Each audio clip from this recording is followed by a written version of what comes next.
get to the bag, ayy. Got the foot on the gas, pedal to the metal when the lane moving fast, ayy. Let them all cross. If they hate, then let them hate and make a bigger boss, ayy. This episode is brought to you by SPI Logistics, the premier freight agent logistics firm in North America. For over 40 years, SPI has been diligently building the most successful freight agent network to provide first-class relationships for our shippers, receivers, and carrier partners. We are more than another transportation network. We are a dedicated team of professionals united by one singular purpose, and that is to expedite our agents' success. All of our agents are set up for success on day one, as they are provided with a full suite of support staff that is ready to assist them with everything from after-hours emergencies to financial and administrative needs on a no-fee basis. This way, you can focus on continuing to grow your business. There is no financial risk to start, and you have the ability to earn up to 75% in commissions. If you are looking to take control of your financial future and build your business with the backing of one of the most successful logistics firms in North America, visit www.spi3pl.com to learn more.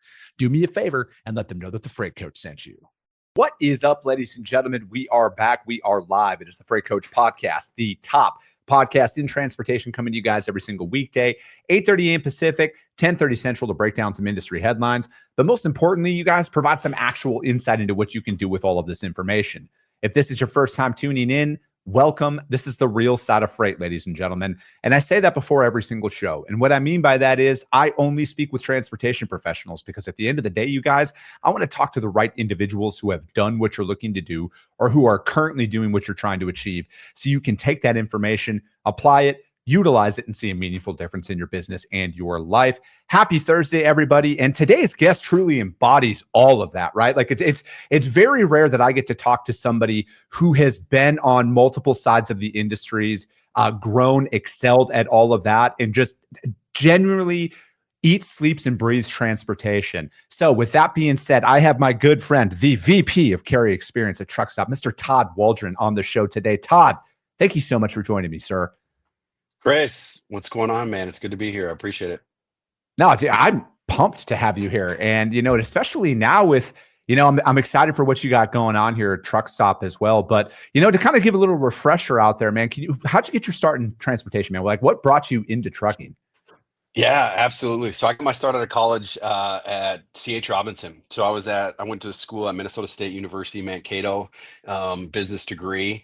Had an opportunity to go to an internship at a uniform distributor company, cleaning and distributor company. Was a suit and tie internship, more pay, but a much more formal management training path. And then I went into C.H. Robinson. I had a friend's dad that worked there. Went and saw just the energy of the low cubicles, footballs flying around, and just a fast-paced energy. And I was like, that's the place I want to be. That's the team aspect in nature. So, started out in brokerage sales, carrier sales from the west to northeast, slinging produce freight.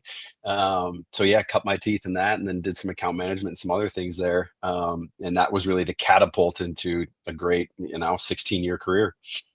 Yeah. And, I love it. Like the fast-paced environment about freight is like what aligns with my ADD, right? Like I need that change coming at me at all times, right? Like I was just talking about this on the show yesterday with Harish with Augment is I'm like, man, I need different every day. Like boring is just sitting there and doing the same monotonous tasks day in and day out. And that's what I love the most about transportation is it never stops, right? Like, and there's so much opportunity that's out there, but it's also deciphering what's the right opportunity for your business. How do you want to build your business? And, and then there's a whole other component of it as well on the carrier side, right? Like, how do you actually balance that out? Because as a broker, you need to make money, but your carrier needs to make money as well in this equation. And, it's getting and kind of building that longevity up with it. So it's like, how are you leveraging that, Todd, that experience in, growing a book of business as a broker, working on the asset side of things as well, but then now kind of working in the carrier experience, side of things? How are you kind of balancing all of that out to bring it down to your guys' customers? Yeah, absolutely.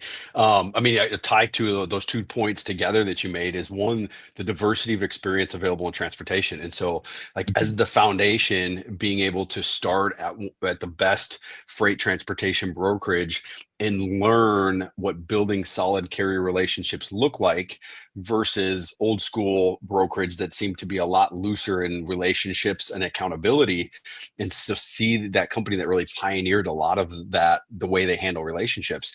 And then getting a chance to go start a branch, brokerage branch for JB Hunt up in Minnesota, working in technology, digital marketing, single source sales, and then running a trucking company with 115 drivers with a brokerage as well. Mhm. Just understanding driver and carrier interactions from a variety of different levels.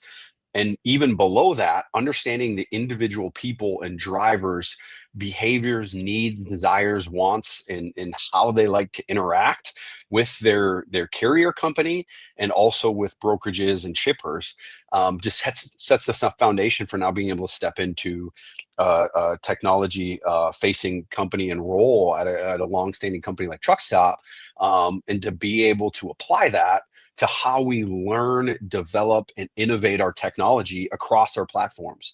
So as I look at the Mhm. carrier experience, it's looking at mapping out the journey from the marketing side of things and where we first interact with customers, down to the sign up and down to the interaction in each one of our softwares and systems.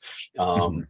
And how do we bridge and really create a seamless workflow for carriers and meet them where they're at, and provide the things that they need and desire, and help continue to innovate for them and provide Mhm. value to them. So yeah, it's been great. It's been such a foundational base to get me to where I am today, and just learning how to understand and communicate with drivers and carriers has been a key to success for sure.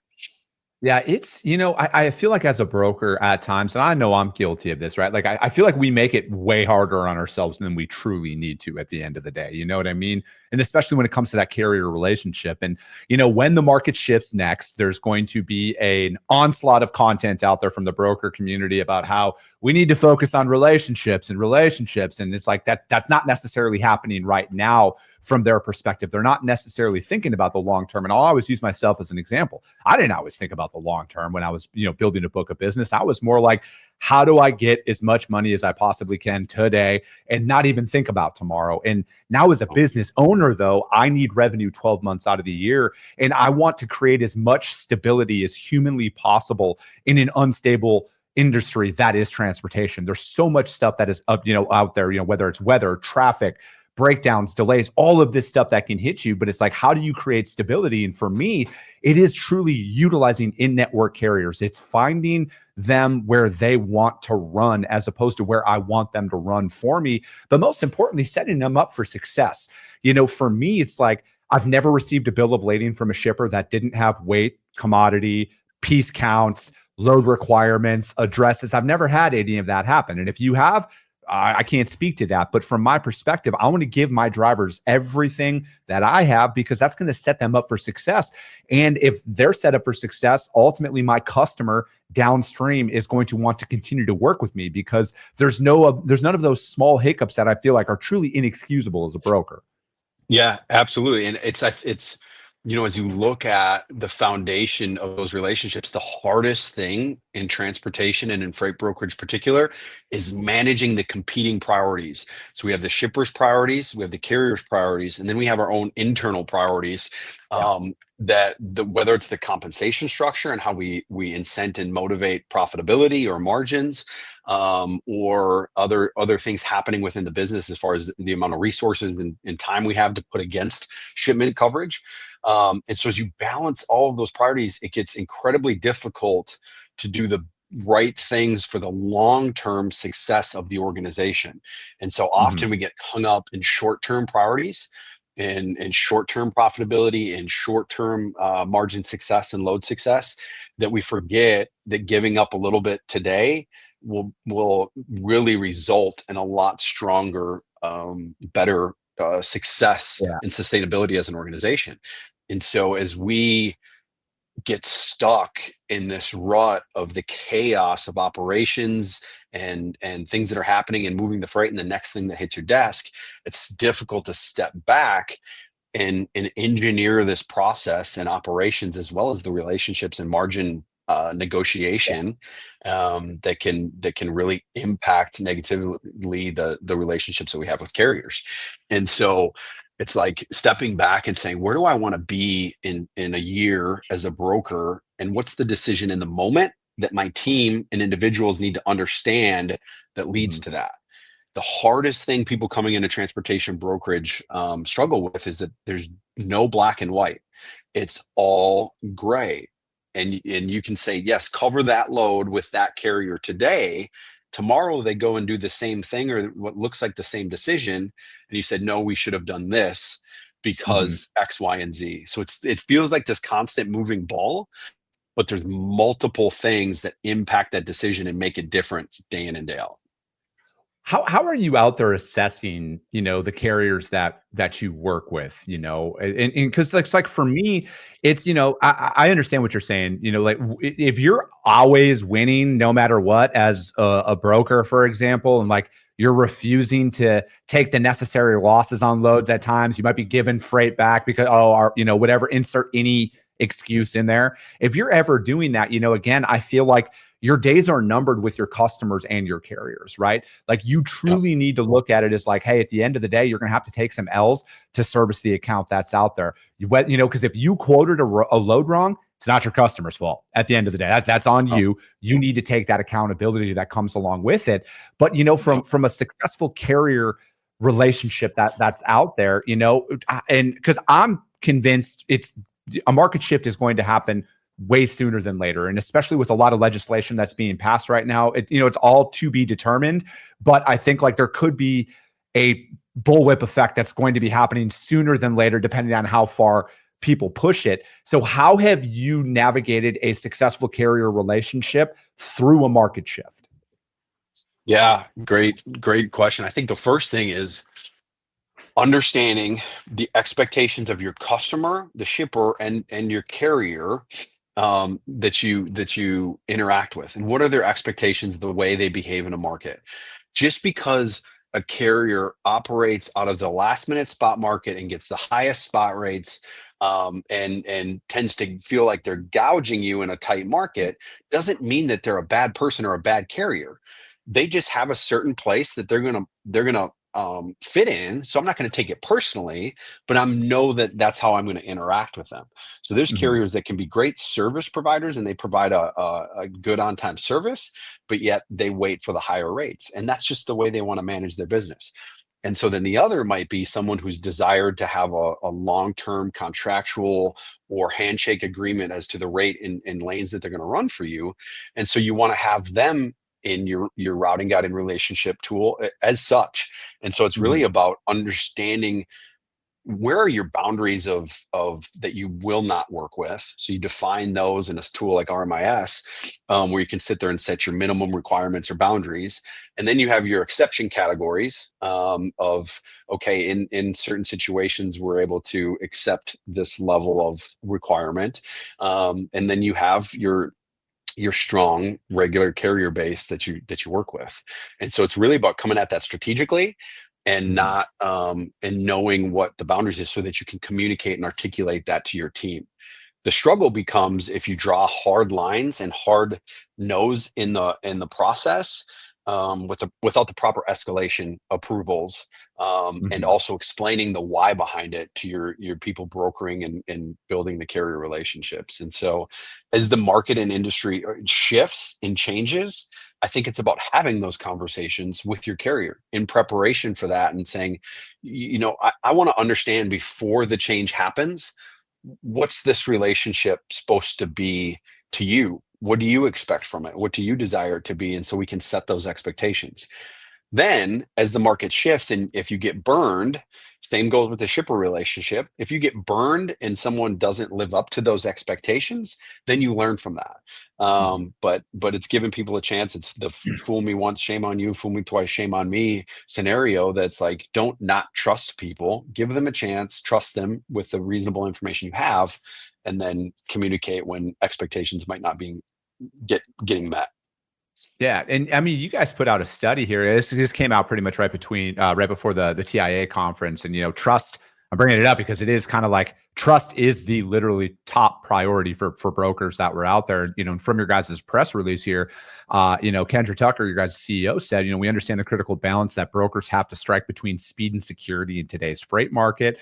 Trust has never been more important, which is why you guys at Truckstop focus on developing solutions that build stronger, more reliable partnerships that minimize the opportunity for fraud. And then, in fact, Truckstop saw a 57% decrease in customer reported fraud from Q1 of 24 to Q1 of 2025. And, obviously trust is thrown out there just as much as relationships, right? Like you have to trust, your partners, but like trust is a two-way street at the end of the day, right? Like you have to trust that you're doing, and I'm talking about the broker, the individual, you have to trust that you're doing your job to your fullest abilities on every transaction.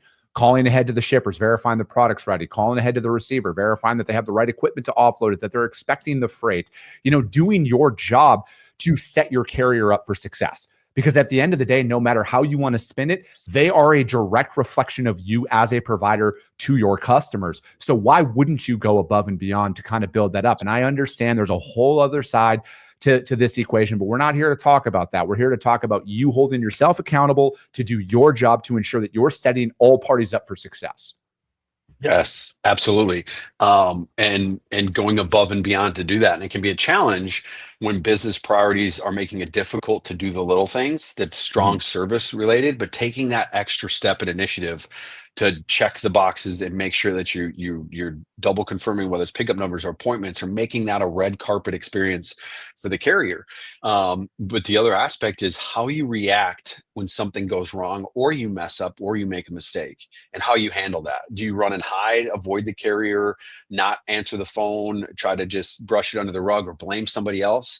But when you step up and take accountability and communicate when the expectations weren't met, that's going to really reinforce trust. There might be pain in the initial interaction, but it reinforces trust in the long term, having that vulnerability, ownership, and putting in a plan to repair it and fix it.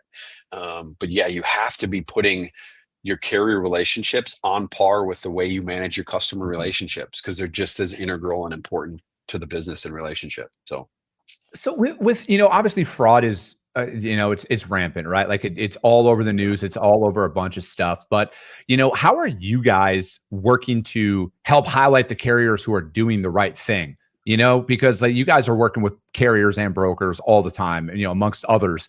But I look at that as there's an opportunity out there where it's like, hey, how do we highlight the guys who are doing the right thing? They're running the right operation, that they're trying to survive, that they might not get the opportunities out there because there is so much that's kind of like bogging them down. Or maybe there's people out there who have too stringent of requirements to get set up and haul somebody's freight.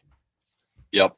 Yeah, we see that. I mean, there's a lot of things that we're doing to provide insights for the carrier to understand the broker's behavior and days to pay, and same with the broker understanding the carrier's, profile and makeup. One of the cool things that we're just released is the broker authority age filter, and so we got a driver came on after we kind of launched this on YouTube and shared an awesome video of just how beneficial that is for him, because one of the biggest opportunity areas is the new authority carriers that are good actors. They want to start building their business, but because of the rampant fraud over the last 2 years, people have really toned down.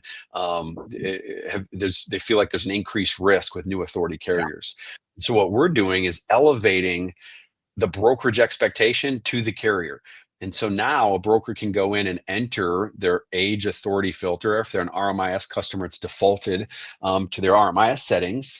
Or if they're not, then they can go in and have their primary user enter their requirements for how long a carrier must have had their authority. So now carriers can save a ton of time by filtering the ones that will work with someone with their authority on the load board. So now I'm not calling a bunch of different brokers and only being told I don't work with somebody that's only got 6 months authority or whatever it is. So they can get a lot closer to the ones that they can actually work with, and building that relationships with the appropriate size and requirement provider. Yeah, it's, dude, this is like one of the things that is just not spoken about enough in starting a business is truly like you can do all the right things, but like you just might not be in business long enough. Like I look at it from like a business credit perspective. You're going to have to put a lot of personal guarantees out there early on in your business until you establish it long enough and you have healthy enough financials to where they will only loan directly to the business and not the business plus a personal guarantee.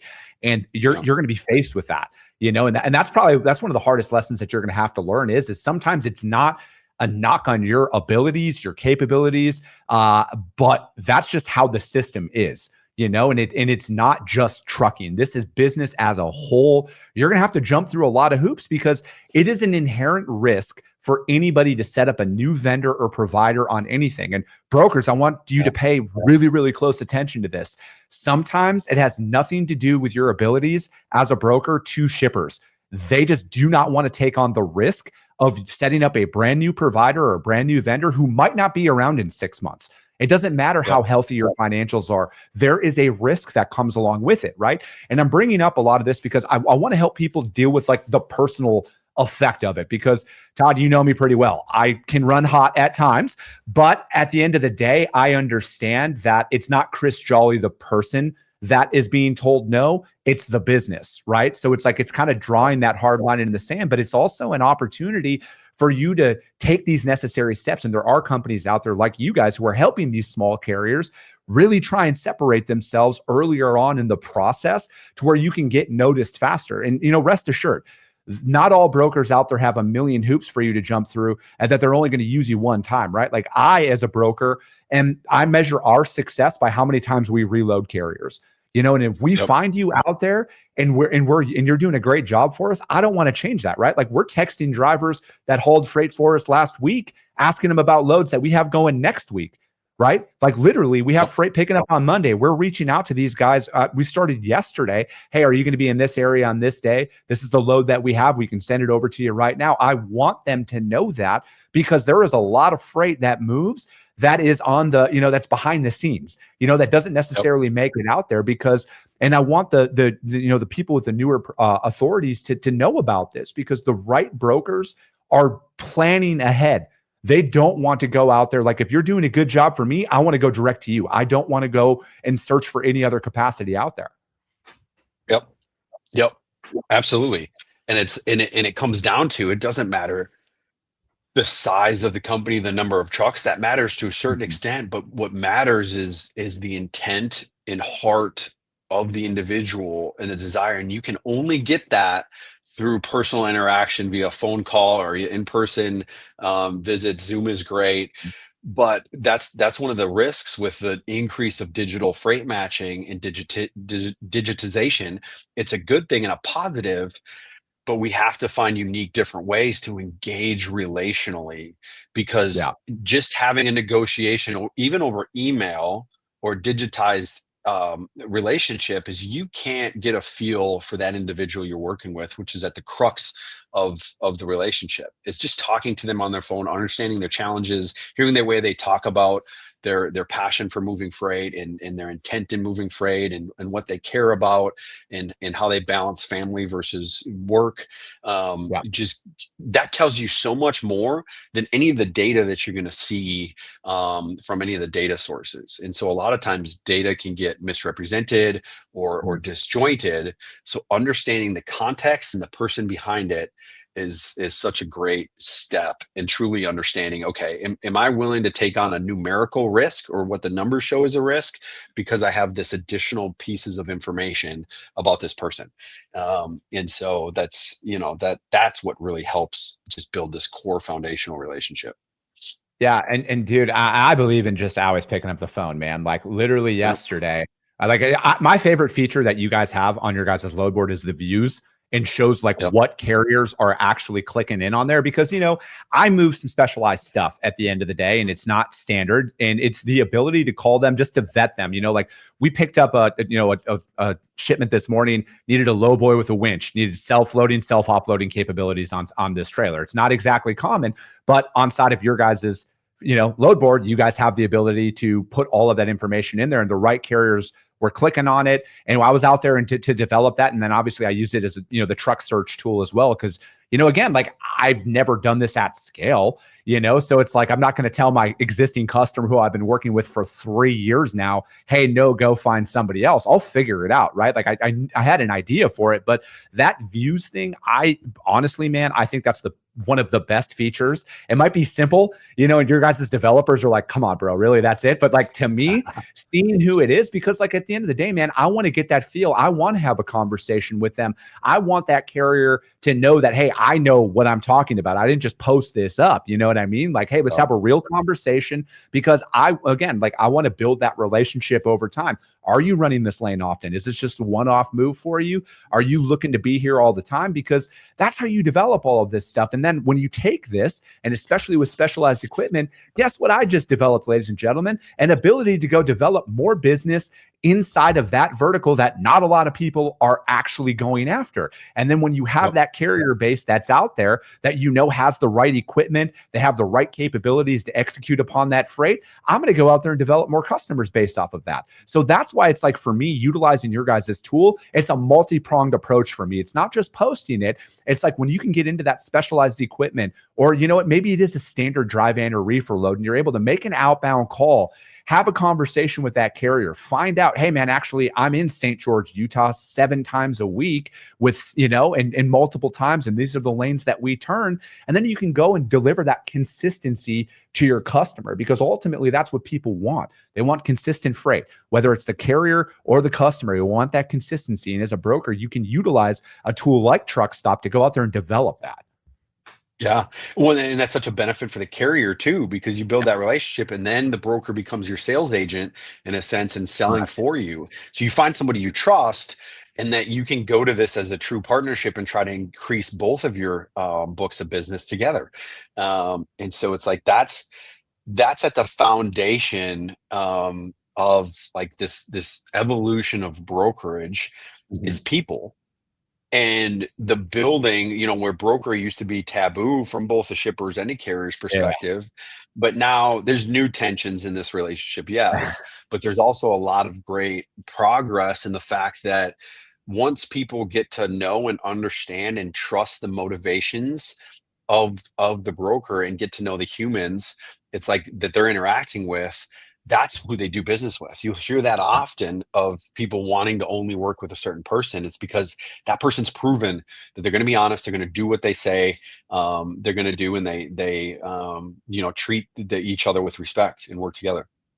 Yeah, it's and I think ultimately that's what is at the forefront of my mind at all times. Like, again, I only speak from Chris Jolly's experience. I try and use this platform to put best practices out there that everybody can use and apply inside of their business. And, this is just what's worked for me. Again, I jokingly say I've only moved about 3 truckloads in my career, but at the end of the day, I apply this stuff, right? Like, I don't just sit up here and talk. Like, this is how I'm building my brokerage. This is how we are going out there and developing these carrier partnerships, because it might be easy to cover freight right now, but it's not always going to be that way. And you're going to have to have that ability to make outbound calls. You might have to make 50, 60 outbound calls just to cover a load for break even or at a loss if you're lucky in a market that is not like right now. And I feel like a lot of people have short-term memories, but at the end of the day, there's tools that are out there that are at your disposal that have